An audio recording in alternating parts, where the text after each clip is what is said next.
પહાડી રાજ્યોમાં ધોધમાર વરસાદને કારણે જળ સામ્રાજ્યની સ્થિતિ. ભારે વરસાદને કારણે અલકનંદા નદીનું જળસ્તર વધ્યું. નદી કિનારે રહેતા લોકોને સાવધાન રહેવા અને કિનારા પર ન જવા માટે પોલીસની અપીલ.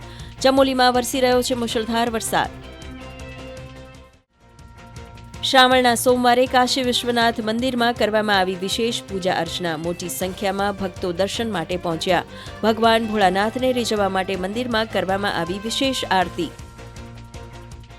શ્રાવણના સોમવારે પ્રભુ રામની નગરી અયોધ્યામાં ભક્તોની ભીડ. સરયુ ઘાટ પર સ્નાન કરવા માટે મોટી સંખ્યામાં ઉમટ્યા શ્રદ્ધાળુઓ.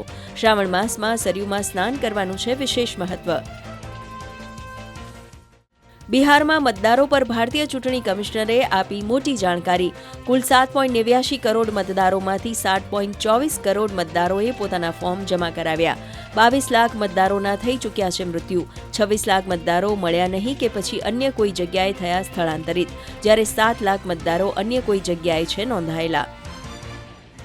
જર્મનીમાં મોટો રેલવે અકસ્માત. 2 ડબ્બા પાટા પરથી નીચે ઉતરી જતા 3 લોકોના મોત અને અનેક લોકો થયા ઘાયલ.